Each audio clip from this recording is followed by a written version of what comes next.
갑각류 크리스찬이라는 책에 보면 한 커피숍을 소개하는 글이 나옵니다. 이탈리아 북부에 트리에스테라는 지역이 있는데 그 지명을 따서 만든 커피 전문점이 미국의 샌프란시스코에 있다고 합니다. 1956년에 문을 열었으니까 굉장히 오래됐죠. 커피 마니아들이 많이 찾는 곳이라고 하는데 물론 저는 아직 한 번도 가보지는 못했습니다. 이 트리에스테가 뽑아내는 최고의 에스프레소 맛에 중독된 사람들은 도대체 어디에서 그렇게 몰려오는지 이 트리에스테가 문을 열고 다시 문을 때까지 줄을 서서 인산인해를 이룬다고 합니다. 그런데 이 트리에스테 주변에는 커피숍이 없는가? 한가한 곳에 있는가? 그렇지 않다고 합니다. 이미 여러 개의 스타벅스가 있습니다. 하지만 트리에스테는 주변에 스타벅스가 몇 개가 몰려들어도 그다지 상관하지 않는 듯 했습니다. 진짜는 무엇보다 주변의 변화에 결코 흔들리지 않습니다. 트리에스테는 스타벅스가 비록 커피의 형상은 지났지만 그 에스프레소에다가 우유나 바닐라 아이스크림을 첨가한 프라푸치노를 개발하여서 광고를 대단하게 했는데 아무리 광고를 해도 전혀 흔들리지 않았습니다. 이 트리에스테는 결코 그렇다고 해서 프라푸치노와 아주 비슷한 것을 만들어서 사람들을 현혹하지도 않았습니다. 왜냐하면 진짜 커피를 찾는 사람들은 도리어 더 트리에스테를 찾게 되었기 때문입니다. 진짜는 가짜 때문에 불안해하지 않습니다. 이 말을 하려고 이 커피 전문점 이야기를 이 책에서 서두로 꺼냈습니다. 진짜는 가짜 때문에 흔들리지 않고 진짜는 가짜 때문에 불안해하지 않습니다. 교회는 무엇이 진짜일까요?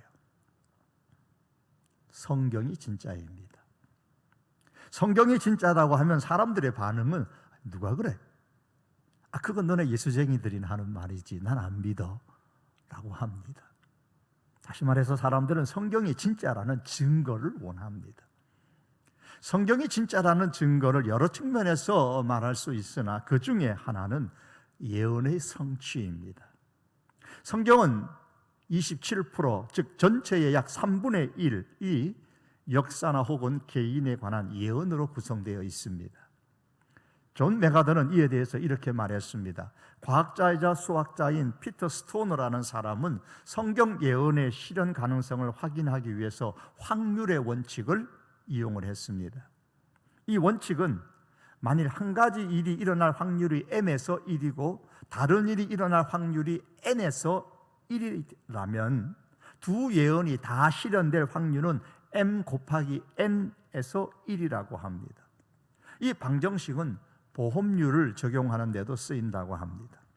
스토너는 자기 학생들 600명에게 두로의 멸망에 관한 성경의 예언에다가 이 확률의 원칙을 적용해 보도록 했습니다. 이 두로의 멸망에 관한 베닉의 이 두로의 멸망에 관한 예언의 말씀인 에스겔서 26장의 말씀을 근거로 해서 두로에 일어날 예언 7가지를 정리를 했습니다. 그리고 확률의 원칙을 이용하여서 학생들이 계산한 결과에 따르면 이 7가지 사건이 모두 기록된 대로 미래에 일어날 확률은 40억 분의 1이라 그랬습니다. 그런데 이 7가지 예언은 모두 다 실현되었습니다. 또한 스토너는 학생들에게 바벨론의 멸망을 예언한 말씀에 대해서도 유사한 연구를 하도록 했습니다. 학생들은 바벨론 예언이 일어날 확률이 10조 분의 1이라고 추정을 했는데 성경에 기록된 그 모든 예언의 일들이 그대로 일어났습니다. 이처럼 성경의 예언은 미래의 일을 정확하게 말씀했습니다. 그럴 수도 있고 안 그럴 수도 있고 모호하고 애매하게 말하지 않았습니다. 단호하게 정확하게 말했습니다. 천문학적 이변이 일어난다 하더라도 전혀 가능성이 없어 보이던 수백 가지의 성경의 예언이 실현되었습니다.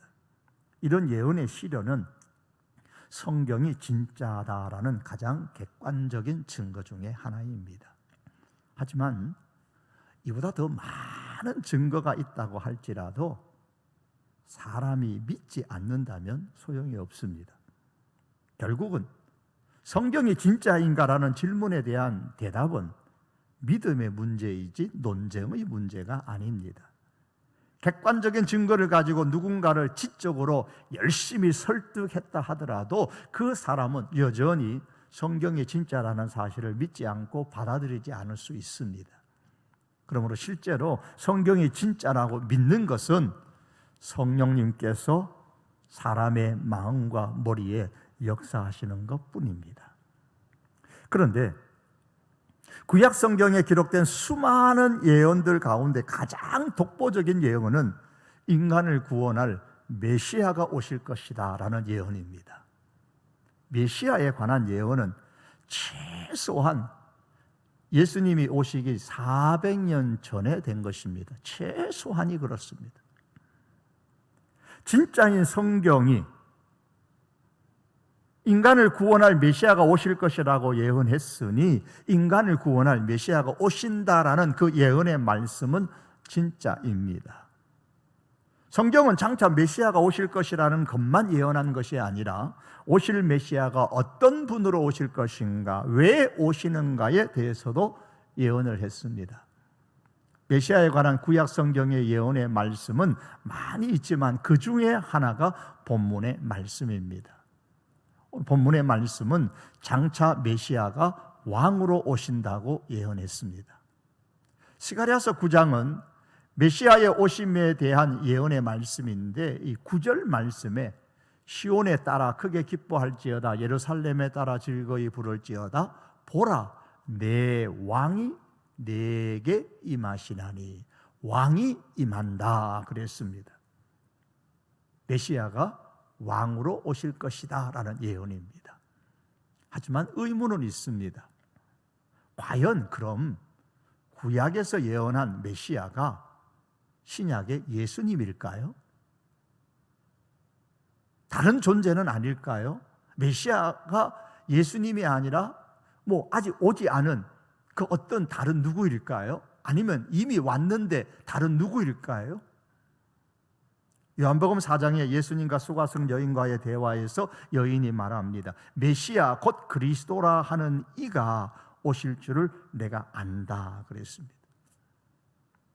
히브리어인 이 메시아를 헬라어로 번역하면 그리스도죠. 그래서 메시아 곧 그리스도라 그랬습니다. 하나님께서도 천사를 보내어서 예수님의 탄생에 대해서 말씀하면서 구주 곧 그리스도가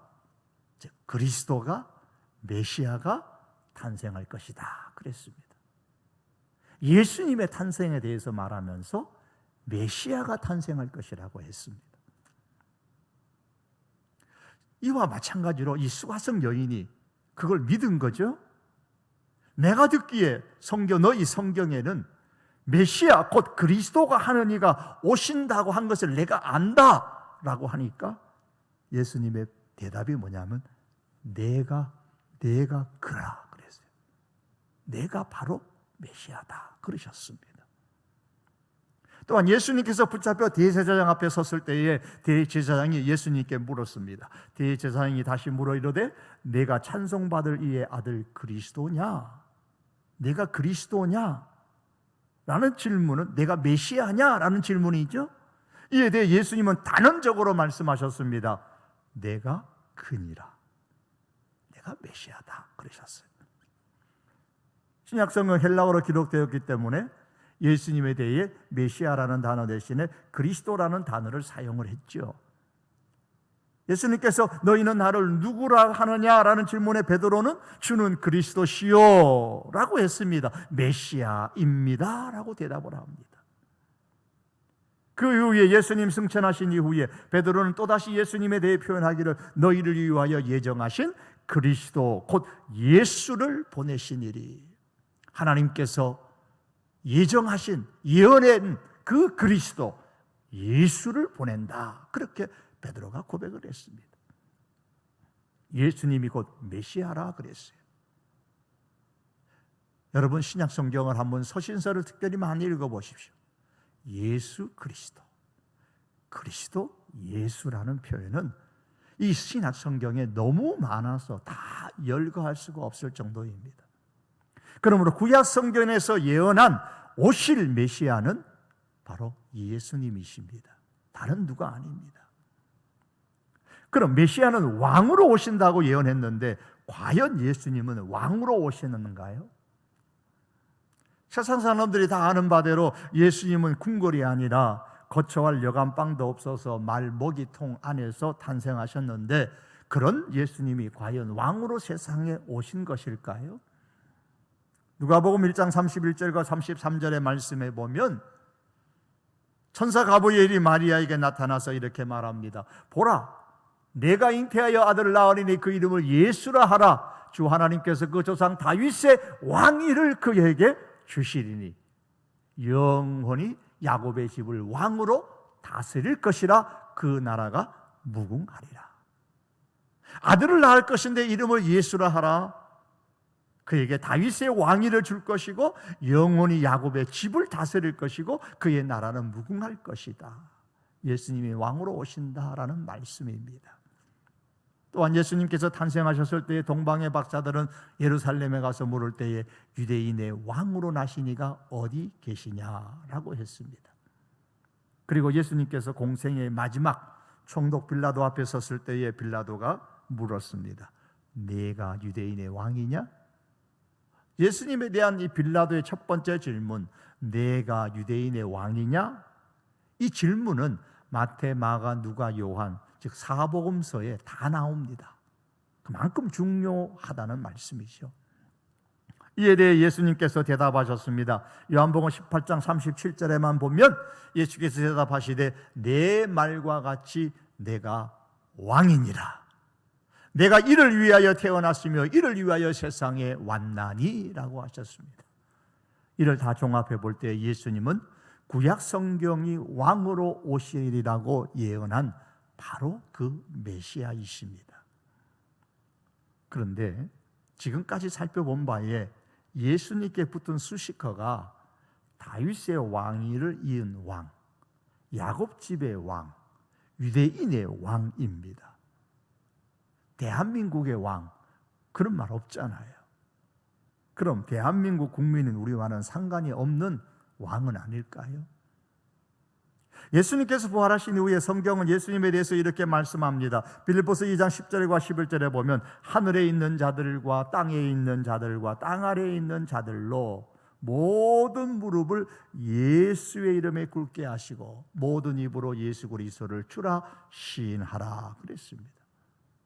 부활하신 이후에도 예수님은 여전히 왕이신데 단지 유대인들만의 왕이 아니라 하늘에 있는 자, 땅에 있는 자, 땅 아래에 있는 자들 모두 다 예수님 앞에 무릎을 꿇고 그 입으로 예수님을 주님, 왕으로 고백을 합니다. 그러면 지금은 어떨까요?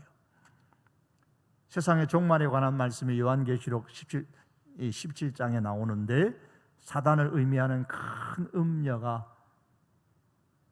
그의 무리들과 함께 어린 양 되신 예수님과 전쟁을 합니다. 싸웁니다. 이에 대한 요한계시록 17장 14절의 말씀은 이렇게 말씀해요. 그들이 어린 양과 더불어 싸우려니와 어린 양은 만주의 주시요 만왕의 왕이심으로 그들을 이기실 터이요 또 그와 함께 있는 자들 곧 부르심을 받고 택하심을 받은 진실한 자들도 이기리로다. 어린 양이신 예수님이 이기시고 또한 예수님과 함께 부르심을 받고 택하심을 받은 누구들요? 사람들, 즉 성도들도 이긴다 그랬습니다. 그런데 여기서 어린 양 대신 예수님을 걸어 만주의 주시요 만왕의 왕이시다 그렇게 말했습니다. 예수님은 지금도 여전히 왕이십니다. 유대인들만의 왕이 아니라 만인의, 만주의 왕이시고 만왕의 왕이십니다. 다시 보면 스가랴 9장 9절로 돌아갑니다. 시온에 따라 크게 기뻐할지어다. 예루살렘에 따라 즐거이 부를지어다. 보라, 내 왕이 네게 임하시나니. 구약 성경의 영원한 메시아는 왕으로 오실 것이라고 하셨습니다. 그런데 신약 성경의 말씀을 근거로 해볼 때에 왕으로 오실 메시아가 누구입니까? 바로 세상에 오신 예수님이십니다. 예수님은 구약 성경의 예언을 성취하신 분이십니다. 예수님은 왕이십니다. 왕으로 세상에 오셨고 부활하신 이후에도 여전히 우주의 왕으로 살아계시고 지금도 여전히 왕으로 존재하십니다. 그런데 사랑하는 성도 여러분, 중요한 것은 우리는 과연 나는 예수님을 어떤 분으로 생각하느냐입니다. 예수님이 참으로 나의 왕이십니까?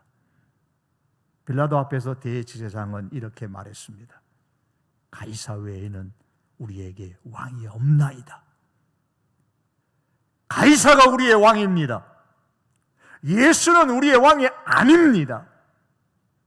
대제사장의, 유대인의 대제사장의 입에서 나온 말입니다. 대제사장의 왕은 가이사였고 예수님이 아니었습니다. 그렇다면 우리의 왕은 누굽니까? 우리는 무엇을 나의 왕입니다라고 그렇게 고백하며 살고 있습니까? 무엇을, 누구를 나의 왕으로 삼고 있는지 알 수 있는, 부인할 수 없는 증거가 있습니다.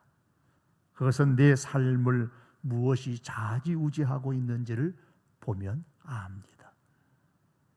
사랑하는 성도 여러분, 예수님은 성경의 예언을 성취하신 분이십니다. 성경의 예언은 예수님이 단순히 좋은 사람으로 오신다고 하지 않으셨습니다. 왕으로 오신다고 했습니다. 그러므로 예수님을 좋아한다고 해서 그 사람이 하나님의 사람이 아닙니다. 예수님을 나의 왕, 말과 삶으로 고백하는 사람이 진짜 하나님의 사람입니다. 2020년 성탄절 예배를 드리는 이 시간에 내가 왕으로 삼고 있는 현대판 가이사가 있다면 그 가이사를 마음에서 내려놓으십시오. 그리고 그 자리에 예수님을 왕으로 올려놓기로 또다시 한번 결단할 수 있기를 바랍니다. 사랑하는 성도 여러분, 성경은 예수님이 왕으로 오신다고 예언했고 그대로 성취되었습니다. 예수님은 예언의 성취자이십니다. 그러므로 예수님은 왕으로 오셨고 지금도 온 우주와 모든 사람의 왕이신 것이 진짜입니다. 그리고 이 사실을 믿는 믿음이 진짜 믿음입니다. 진짜는 주변의 변화에 흔들리지 않습니다.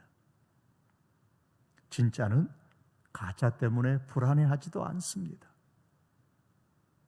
진짜 믿음인 예수님을 왕으로 믿을진데, 진짜 믿음인 예수님을 왕으로 믿는 이 믿음을 가질진데 환경으로 인하여 흔들리지 마시고 가짜 왕 현대판 가이오가 무엇이든 그로 인해 불안해 마시기를 바랍니다. 그런데 9절에 보시면 보라, 내 왕이 내게 임하시나니 그는 공의로우시며 구원을 베푸시며 겸손하여서 나귀를 타시나니 나귀의 작은 것 곧 나귀 새끼니라고 했습니다. 왕으로 오시는 예수님은 공의로우신 왕으로 오신다고 했습니다. 구원의 왕으로 오신다고 했습니다. 겸손한 왕으로 오신다고 했죠. 공의롭다라고 쓰여있는 히브리어 단어는 여러 가지 의미로 쓰이는데 제가 새롭게 주목한 것은 공의롭다라는 것은 의롭다, 깨끗하다, 정결하다라는 뜻입니다. 그러므로 예수님이 공의롭다라는 말은 왕으로 오신 예수님은 깨끗하시고 정결하시고 의로우시다는 뜻입니다. 이 말은 바꾸어 말하면 죄가 없으시다는 거예요. 예수님에 대해 성경은 모든 일에 우리와 똑같이 시험을 받으신 이로되 죄는 없으시니라고 했습니다. 그리고 죄 없으신 모습으로 오시기 위하여서 특별한 방법, 특단의 방법인 성령으로 잉태되어서 이 땅에 오셨습니다. 또한 예수님은 겸손하신 왕으로 오신다고 예언했습니다. 이 예언의 성취에 대해서 예루살렘으로 입성하실 때쯤 마태복음 21장 4절과 5절은 이 스가랴서 말씀을 그대로 인용하여서 예루살렘으로 입성하시는 예수님을 두고 말씀하지요.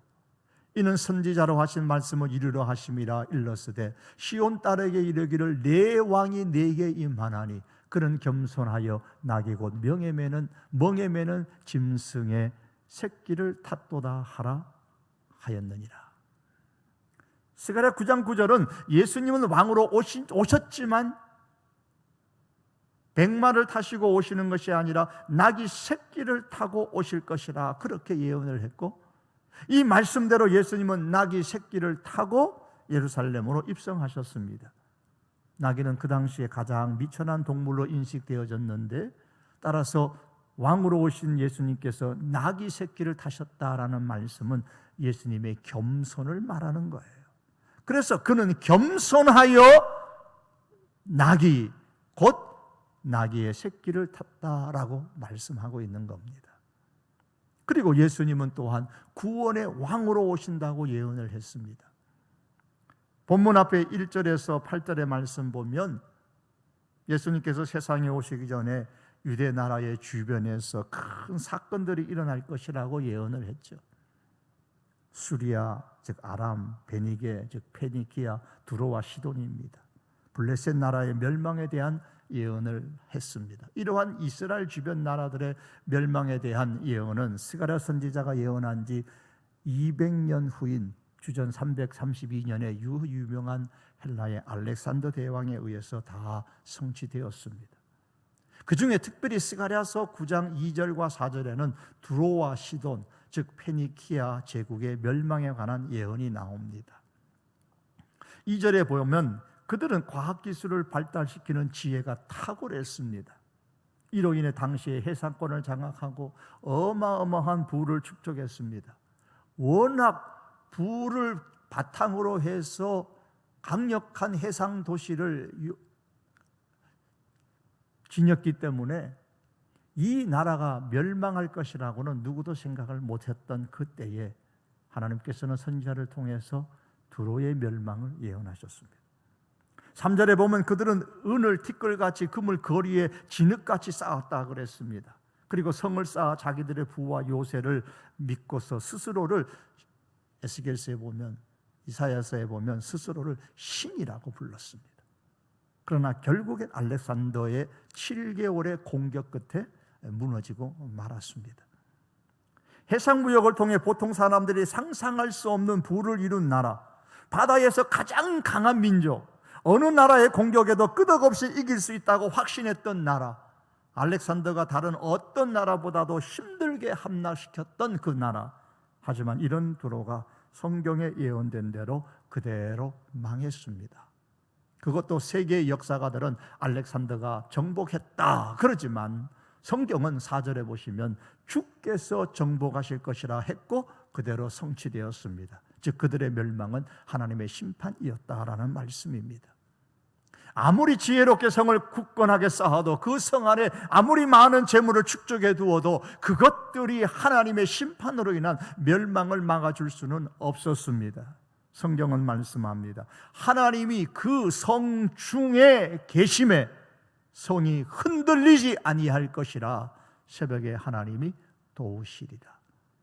성이 무너지지 않으려면 하나님이 그 성 중에 거하셔야 됩니다. 성이 무너지지 않으려면 그 성을 든든하게 쌓고 그 성 안에 많은 부를 축적하는 것이 아니라 그 성 안에 하나님이 거하셔야 흔들리지 않는다고 성경은 말씀했습니다. 성중에 거하시는 하나님이 도와주셔야 합니다. 그래야 성이 흔들리지 않습니다.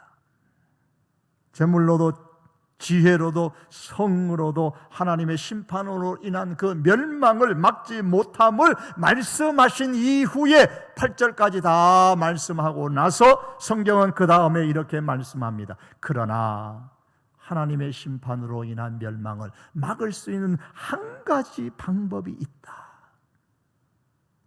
그리고 말씀하는 게 9절이에요. 그 방법은 구원의 왕으로 오신 예수님이십니다. 메시아를 왕으로 보내주실 텐데 그 메시아로 인하여 구원이 이루어진다. 메시아는 구원의 왕으로 오신다. 그렇게 말씀합니다. 사랑하는 성도 여러분, 과학적 지식과 지혜가 우리의 삶을 편리하게 해준다고 할지라도 거기에 갇혀 살지 마십시오. 과학적 지식과 지혜가 우리에게 구원을 줄 수는 없습니다. 재물이 우리의 삶을 보다 편리하게 해주는 것은 사실이지만 재물에 갇혀 살지 마십시오. 그 재물로 우리의 영혼과 구원을 살 수가 없습니다. 때때로 우리를 외부로부터 지켜줄 어떤 요새, 또 요즘으로 개인적으로 우리로 말하면 어떤 그런 좋은 집, 거처들, 그런 것들이 우리에게 심리적인 안정을 주는 것은 사실이지만 그 요새에 갇혀 살지 마시기를 바랍니다. 그 요새가 영원하지 않을 뿐 아니라 우리의 영혼을 안전하게 지켜줄 수도 없습니다. 사람이 지혜와 재물과 요새에 갇혀 살면 누구나 두로의 사람들처럼 자신을 신이라 생각하기 쉽고 그럴수록 하나님과 멀어집니다. 지혜와 재물과 요새가 사람에게 구원을 줄 수 없지만 예수님은 사람에게 구원을 주실 수 있으십니다. 구원의 왕 되신 예수님은 예언되셨고 예언된 대로 우리를 오셔서 구원하셨습니다. 예수님의 많은 성품 가운데 본문이 특별히 예수님은 공의로우시고 겸손하신 모습으로 오실 것이라고 한 것은 바로 예수님의 이러한 구원 사역과 관계가 깊기 때문에 특별히 두 가지의 성품을 여기서 소개한 겁니다. 만일 예수님께서 깨끗하고 의로우신 죄 없으신 분으로 오시지 않으셨다면 우리를 구원할 자격이 없으시겠지요. 그러면 구원의 왕으로 오실 수도 없으십니다. 또한 겸손하신 분으로 오시지 않으셨다면 하나님이신 예수님이 사람의 모양을 입고 오시지 않았을 것이고 모든 고통과 조롱을 참으시면서 자기의 죄도 아닌 우리의 죄를 대신하여 십자가를 지시지도 않으셨을 것입니다. 겸손하지 않으셨다면 말입니다. 그래서 본문은 예수님의 많은 성품들 중에서도 특별히 공의로우시고 겸손하신 왕으로 표현을 했습니다. 구원의 왕으로 오신 예수님께서 궁극적으로 이루시는 것이 무엇입니까? 평화입니다. 그래서 평화의 왕으로 오실 것이라고 예언했습니다. 10절에 보시면 내가 에브라임의 병거와 예루살렘의 말을 끊겠고 전쟁하는 활도 끊으리니 그가 이방 사람에게 화평을 전할 것이요 그의 통치는 바다에서 바다까지 이르고 유브라의 강에서 땅끝까지 이르리라 그랬습니다. 이 말씀의 키포인트가 되는 단어는 평화라는 단어입니다. 평화. 다른 말씀들은 이를 설명하는 내용이에요. 평화가 그 영역이 어디까지 영향력이 펼쳐질 것인가 그런 말씀이에요. 병거, 말, 활 모두가 전쟁과 관련된 단어인데 이것을 끊겠다라는 것은 평화를 말씀하는 거예요. 그러므로 10절 말씀을 장차 오실 메시아는 왕으로 오시는데 폭력적인 왕이 아니라 전쟁을 좋아하는 왕이 아니라 평화의 왕으로 오실 것이다 라는 예언의 말씀입니다. 성경은 이제 신약에 오면 예수님의 탄생을 말하면서 기록을 했죠. 지극히 높은 곳에서는 하나님께 영광이요 땅에서는 하나님이 기뻐하신 사람들 중에 평화로다. 사랑하는 성도 여러분, 우리가 다 경험하고 알다시피 온 세계는 지금 지름이 80에서 160 나노미터밖에 되지 않는 아주 미세한 코로나 바이러스로 인해 발칵 뒤집혀져 있습니다. 삶의 일상이 무너졌습니다. 이제 우리는 새삼스럽게 다시 배웠습니다. 이제 분명히 압니다. 세상 그 어디에도 평화가 없습니다. 코로나가 끝나도 말이에요. 코로나 이후에도 그러할 겁니다. 성경은 오늘 분명히 말씀합니다. 하나님께서 기뻐하시는 사람들 중에 평화로다. 평화, 누구에게? 하나님께서 기뻐하시는 사람들 중에. 하나님께서 기뻐하시는 사람들이 누구입니까?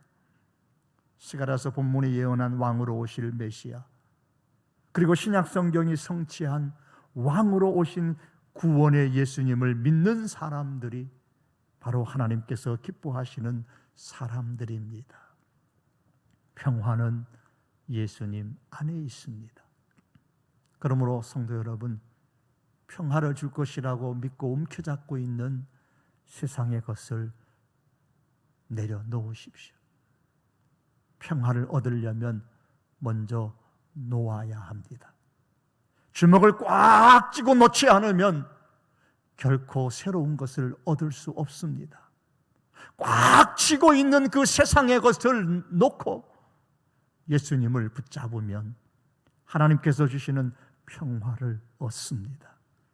예수님은 예언의 성취자이십니다. 예언하신 대로 예수님께서 이제 예수님의 구원 안에서 우리들의 삶에도 평화를 주시기를 바랍니다. 영혼의 기쁨을 주시는 평화, 막힌 담을 모두 헐어주시는 평화, 염려를 다 맡길 수 있는 평화, 돌보시는 평화를 예수님께서 가지고 이제 성탄절 예배를 드리고 있는 지금 우리들의 가정과 우리들의 삶에 찾아오시기를 축복합니다. 말씀을 맺겠습니다. 성경은 예수님이 공의로 오시고 겸손하신, 그리고 구원의 왕, 평화의 왕으로 오실 것이라고 예언했습니다. 그리고 한 가지 덧붙였습니다. 시온에 따라 크게 기뻐할지어다. 그러니 시온에 따라 크게 기뻐할지어다. 그러니 예루살렘에 따라 즐거이 부를지어다. 그러므로 메시아가 왕으로 오실 것이라는 예언의 말씀을 듣고 크게 기뻐하고 즐거워해야 한다면, 그들이 즐거워해야 한다면, 오늘 우리는 이 예언의 말씀을 성취하시고 이 세상에 오신 구원의 왕, 평화의 왕 예수님으로 말미암아 더 많이 하고 더 많이 기뻐하고 더 깊이 즐거워할 수 있어야 하지 않겠습니까? 그래서 우리는 진심으로 말합니다. 메리 크리스마스. 메리 크리스마스입니다. 사랑하는 성도 여러분, 가요가 아닌 예수님이 우리의 진짜 왕이십니다. 그러므로 우리는 진짜 왕 되신 그 예수님을 믿기에, 이런 진짜 믿음을 소유했기에 여러분, 우리는 주변 환경으로 인하여 흔들리지도 불안해하지도 마십시다. 예수님의 구원 안에서 하나님께서 주시는 그 평화를 누리는 귀한 은혜가 있기를, 예수 그리스도로 말미암아 저와 여러분의 가정과 삶에 풍성하기를 주님의 이름으로 축복합니다. 기도드리겠습니다.